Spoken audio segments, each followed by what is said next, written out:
Hello viewers, welcome to UN College Digital class. In today's class, I am going to discuss about use of constructor and destructor in inheritance.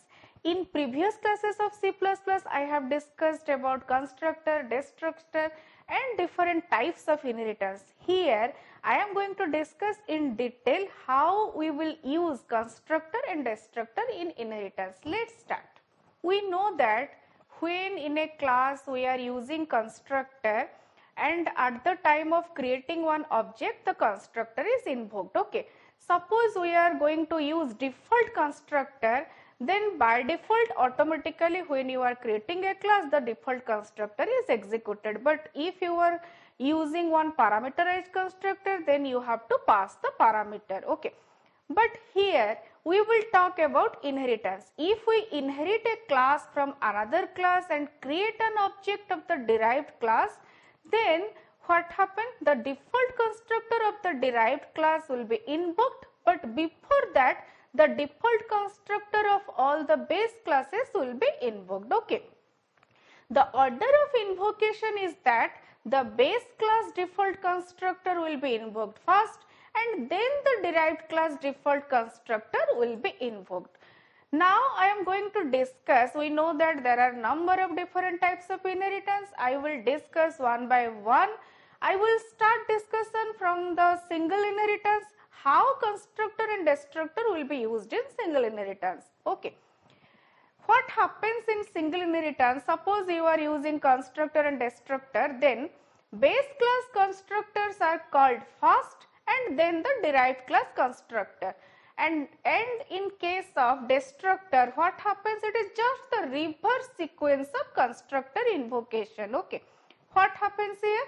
The destructor of the derived class is called first and then the destructor of the base class is called. It is just the opposite of the constructor invocation. Here I have used one very small example to explain the use of constructor and destructor in single inheritance. Okay.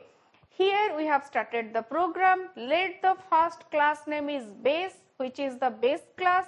In the public area, I have used only one base class constructor, that is default constructor, and another one is destructor. Okay.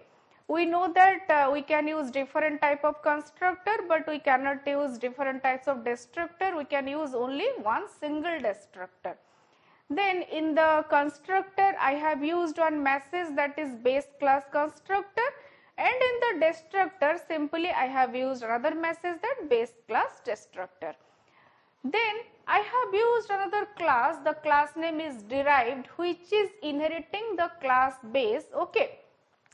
And in the derived class I have used derived class constructor, and in the derived class constructor I have just simply use one message, that is cout derived class constructor, and similarly I have used another destructor in the derived class, and inside the destructor I have used the message, that cout derived class destructor. Simply I just want to show you the use of constructor, destructor and the way they are working. That's why I have used a very simple example here. Then in the main method what we will do, if you are creating one object of derived class, that is derived D, here D is the object of the derived class, what will happen? At that time we will get message base class constructor, then derived class constructor. Okay. Here you can understand the way they are invoking. It means that the first the base class will be executed, then the derived class. Then at the end of the main method the destructor will be invoked, because we know that constructor is invoked at the time of creation of object and destructor is invoked when there is the life end of the object. Okay. That may be at the end of a block, that may be end of a program. Okay. Here what happens, when the end of the program will be there, the curly brace, closing brace of int main method, at that time what will happen? First the derived class destructor will be invoked, then the base class destructor will be invoked. This is just the reverse of constructor invocation. Now I am going to discuss about constructor and destructor in multiple inheritance. Okay. Here what happens, multiple inheritance means number of parent class or number of base class for a derived class. Constructor from all base classes are invoked first, and then the derived class constructor is called. Actually it is the same thing as single inheritance, but in case of single inheritance there is only one base class and one derived class, but in case of multiple inheritance what happens, there are multiple base classes, and in case of this what happens, all the base classes constructor will be invoked and then the derived class constructor. The order of constructor invocation depends on the order of how the base is inherited. Okay. For example, suppose I have used only syntactic structure here. Later I will discuss this one by giving one example. Here I have used class D, public B, public C. It means that the D is the derived class, B and C are the base classes. Okay. Here B is inherited first, so the constructor of class B is called first, and then the constructor of class C is called next. Okay. It depends, it means that the constructor invocation in case of multiple inheritance depends on the way or the order of the base classes. Okay. Then here I am going to discuss about the destructor invocation. I have used the same example, class D, then public B, public C.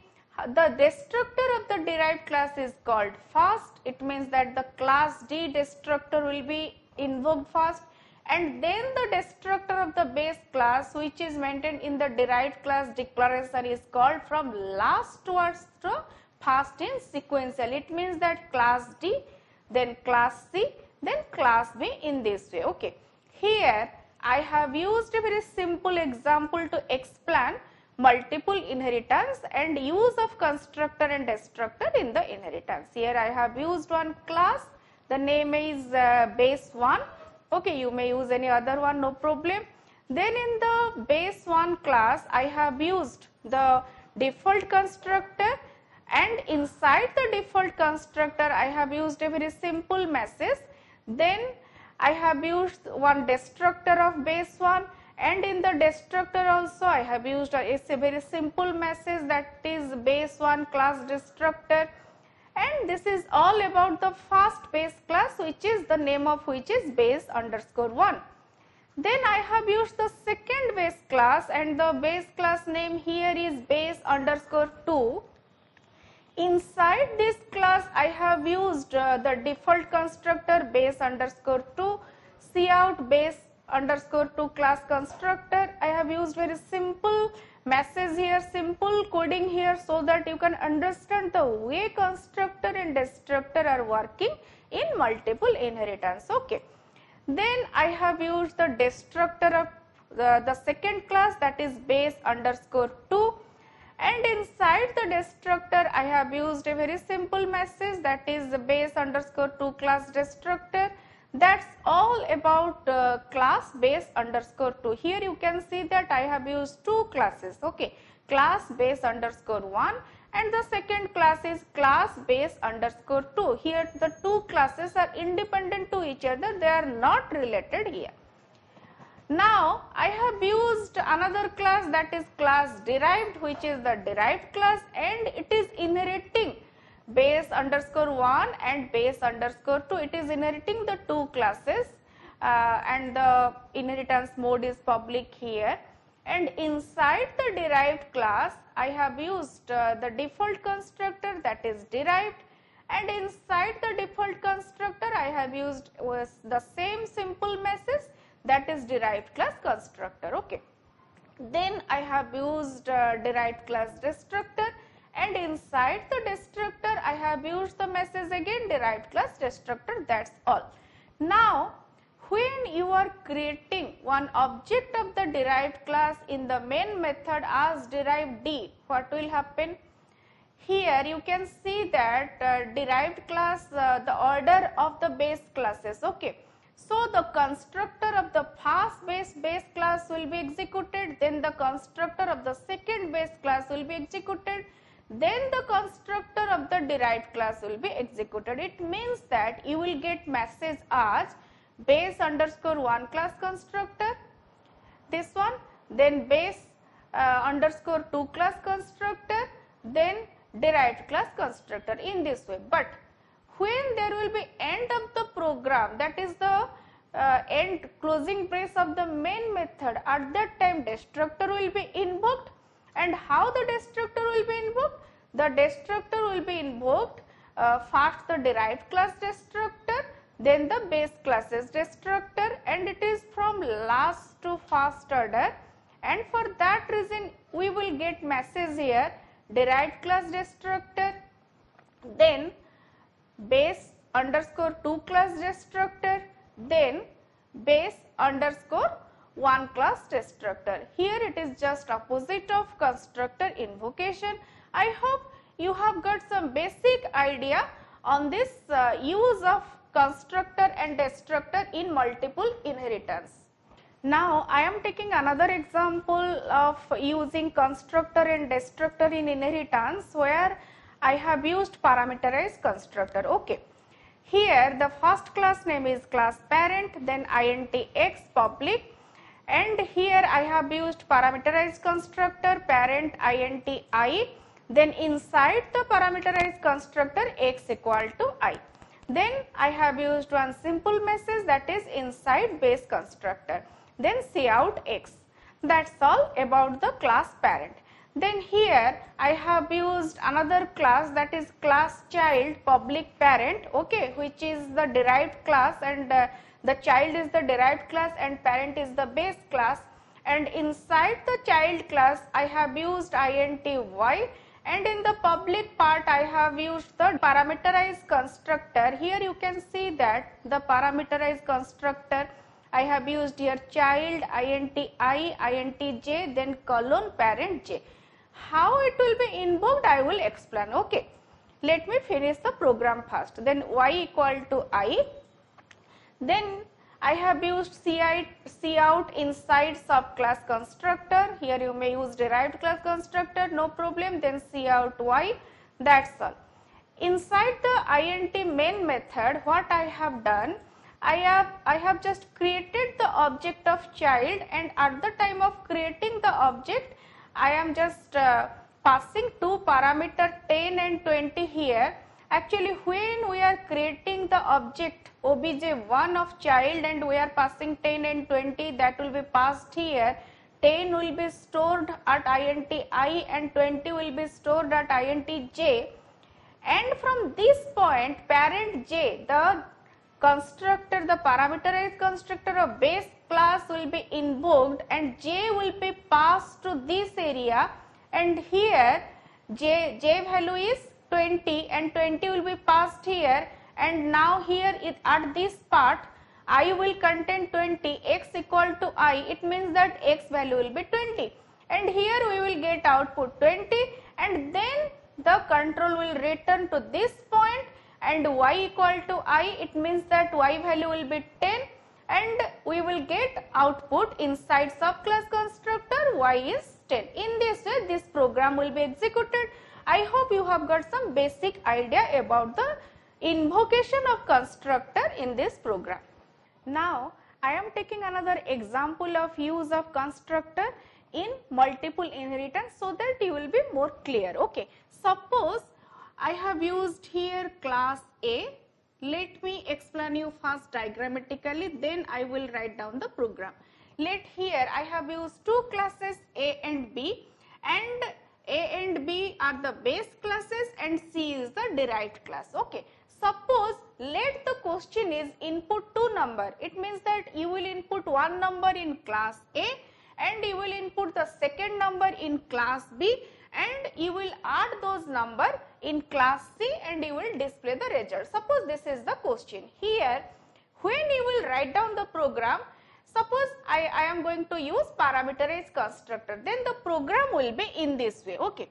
Let me first write class A, then protected. I am using protected here. In the previous class where I have used explanation about different types of inheritance, in that class also I have used the use of protected member in inheritance. If you have not gone through that, then please go through that. Okay. This is the difference between private member and protected member is that if you are using a data member as private in the base class, then that cannot be directly accessed in derived class, but protected data member can be accessed. This is for that reason I have used protected member here and let the data is int a, and in the public part let I am using a int x, it is the parameterized constructor int x and a equal to x. Okay, that's all. Suppose this is all about the class A. Now let me write the class B. This is the class B and it is multiple inheritance. For that reason class A and class B are independent to each other.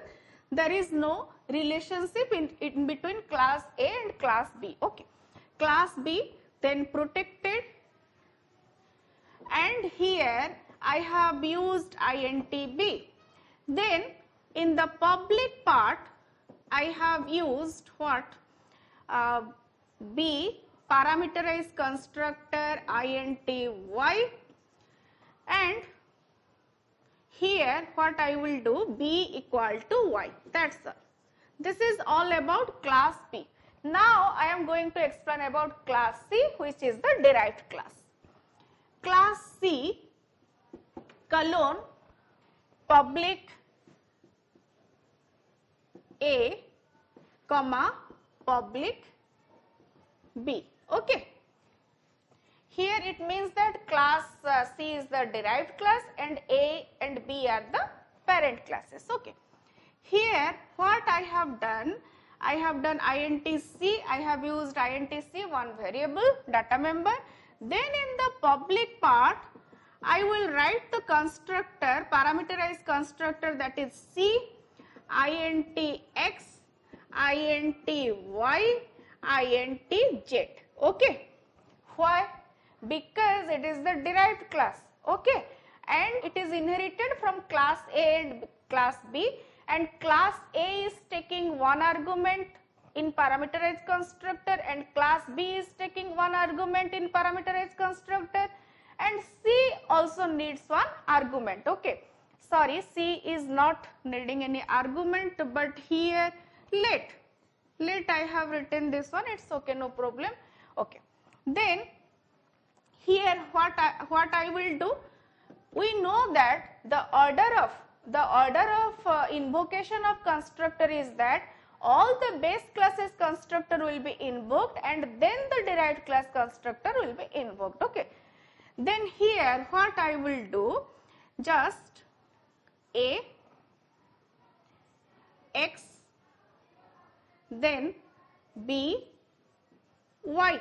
Okay, let me complete the program first, then I will explain it. Okay, then C equal to Z. Then I have used one sum method here, void sum. Then inside sum, let I am just changing a simple changing the program. Okay, just in the previously I have told that I am going to add 2 number, here I am adding 3 number. Okay, suppose int r equal to A plus B plus C, then C out R. Okay, this is all about class C. This is about, this portion is class A, where I have used one int A data member, and in the public part I have used parameterized constructor. This is class B, where I have used one data member, that is int B, and I have used one parameterized constructor here, and it is class C which is inheriting the property of class A and class B. At that time, here we have used the parameterized constructor. You can see that here int x we are passing to class A constructor, and int y we are passing to class B constructor. Then we are assigning the value of z to C. When in the main method, here I am writing the main method so that you can correlate. Okay, suppose I am writing the main method here, main C1 10 20 30. I am just writing the coding in a very simple way so that you can understand, okay, and remember. Then C1 dot sum, that's all. Then the closing brace of main. When you are creating the object of class C, that is the derived class, what happens? 10, 20, 30 will be passed here. 10, 20, 30. Now 10 will be passed to the base class constructor A. 20 will be passed to the class B constructor. So here what happens? Class A constructor, now 10 will be here, 20 will be here, and when we are executing C1.sum, at that time we will get output 10 plus 20 plus 30, that is 60. We will get output here 60. In this way the program will be executed. I hope you can get some basic idea how the constructor will be executed. The destructor is executed just in reverse. This is all about the constructor invocation in multiple inheritance and in case of parameterized constructor. In this class we have discussed about how we are going to use constructor and destructor in inheritance, and in which way constructor is invoked and in which way destructor is invoked. With example I have explained all those. I hope you have got some basic idea, but still if you have any doubt then please write to me in the comment box so that I can clear your doubt. Thank you so much for watching. Have a great time.